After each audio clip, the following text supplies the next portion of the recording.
Hello friends, welcome to Pallavi Gowda YouTube channel. ಇವತ್ತು green colour chicken gravy ಮಾಡೋದು ಹೇಗೆ ಅಂತ ತೋರಿಸ್ತಾ ಇದ್ದೀನಿ. ಬನ್ನಿ ಹೇಗೆ ಮಾಡೋದು ನೋಡ್ಕೊಂಡು ಬರೋಣ. ಚಿಕನ್ ಗ್ರೇವಿ ಮಾಡೋಕ್ಕೆ ಬೇಕಾಗಿರುವಂಥ ಇಂಗ್ರೀಡಿಯೆಂಟ್ಸ್: ಸ್ವಲ್ಪ ಕಾಯಿ, 2 ಇಂಚಷ್ಟು ಶುಂಠಿ, 2 ಗೆಡ್ಡೆ ಬೆಳ್ಳುಳ್ಳಿ, 6 ಹಸಿಮೆಣಸಿನ್ಕಾಯಿ, 1 ದಪ್ಪ ಈರುಳ್ಳಿ ಸಣ್ಣ ಕಟ್ ಮಾಡಿ ಇಟ್ಕೊಂಡಿದ್ದೀನಿ, 2 ಪೀಸ್ ಚಕ್ಕೆ, 6 ಲವಂಗ, ಸ್ವಲ್ಪ ಮೆಣಸು, 1 ಹಿಡಿ ಕೊತ್ತಂಬರಿ ಸೊಪ್ಪು ಮತ್ತು ಸ್ವಲ್ಪ ಪುದೀನ, 1 ಚಿಕನ್ ಮಸಾಲ ಪೌಡರ್, ಹಾಗೆ ಅರ್ಧ kg ಚಿಕನ್. ಒಂದು ಪ್ಯಾನ್ಗೆ ಎಣ್ಣೆ ಹಾಕ್ಕೊಂಡು ನಾವು ತೊಗೊಂಡಿರೋ ಇಂಗ್ರೀಡಿಯೆಂಟ್ಸ್ ಎಲ್ಲನೂ ಎಣ್ಣೆಲಿ ಹಾಕಿ ಫ್ರೈ ಮಾಡಬೇಕು. ಸ್ವಲ್ಪ ಗೋಲ್ಡನ್ ಕಲರ್ ಬರೋವರೆಗೂ ಫ್ರೈ ಮಾಡ್ಕೋಬೇಕು.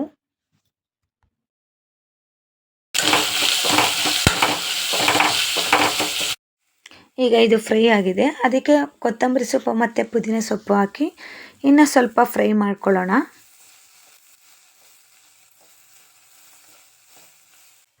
ಈಗ ಇದು ಫ್ರೈ ಆಗಿದೆ. ಸ್ವಲ್ಪ ಹಾರಕ್ಕೆ ಬಿಟ್ಟು ಇದನ್ನು ಒಂದು ಮಿಕ್ಸಿ ಜಾರಿಗೆ ಹಾಕಿ ನಾವು ಇದನ್ನು ಪೇಸ್ಟ್ ರೀತಿ ಮಾಡ್ಕೋಬೇಕು. ಇವಾಗ ಪೇಸ್ಟ್ ರೆಡಿಯಾಗಿದೆ. ಈಗ ಒಂದು ಪ್ಯಾನ್ಗೆ ಎಣ್ಣೆ ಹಾಕ್ಕೊಂಡು ಒಂದು ಚಿಕ್ಕ ಈರುಳ್ಳಿನ ಕಟ್ ಮಾಡಿ ಹಾಕ್ಕೊಂಡು ಫ್ರೈ ಮಾಡ್ಕೋಬೇಕು. ಫ್ರೈ ಆದಮೇಲೆ ನಾನು ಅರ್ಧ kg ಚಿಕನ್ನ ತೊಗೊಳ್ತಾ ಇದ್ದೀನಿ. ಚಿಕನ್ನ ಹಾಕ್ಕೊಂಡು ಫ್ರೈ ಮಾಡಬೇಕು. ಅದಕ್ಕೆ ಸ್ವಲ್ಪ ಸಾಲ್ಟ್ ಹಾಕ್ಕೋಬೇಕು.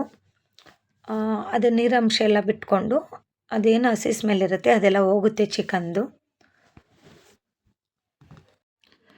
ಈಗ ಚಿಕನ್ನು ಫ್ರೈ ಆಗ್ತಾ ಇದೆ. ಈಗ ರುಬ್ಬಿರುವಂಥ ಮಿಶ್ರಣನ ನಾನು ಮಸಾಲೆನ ಹಾಕಿ ಫ್ರೈ ಮಾಡ್ತಾ ಇದ್ದೀನಿ.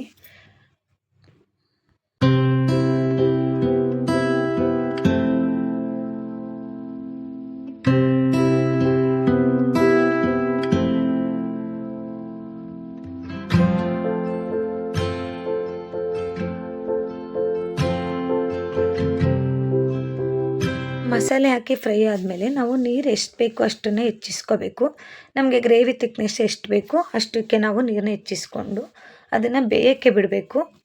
ಈಗ ನಾನು ಸ್ವಲ್ಪ ಸಾಲ್ಟ್ ಹಾಕ್ಕೊಂಡು ಅದನ್ನು ಬೇಯಕ್ಕೆ ಬಿಡ್ತಾಯಿದ್ದೀನಿ. ಲಿಪ್ನ ಕ್ಲೋಸ್ ಮಾಡ್ತಾಯಿದ್ದೀನಿ.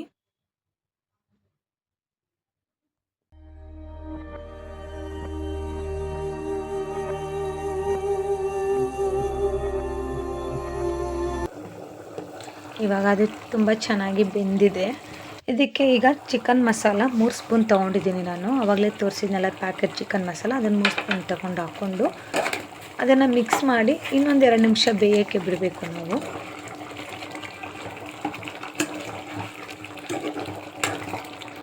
ಇವಾಗ ನೋಡಿ ರೆಡಿಯಾಗಿದೆ ಚಿಕನ್ ಗ್ರೇವಿ. ತುಂಬ ಚೆನ್ನಾಗಿ ಬಂದಿದೆ, ತುಂಬ ಕಲರ್ಫುಲ್ಲಾಗೂ ಬಂದಿದೆ ಮತ್ತು ತುಂಬಾ ಟೇಸ್ಟಿಯಾಗಿರುತ್ತೆ.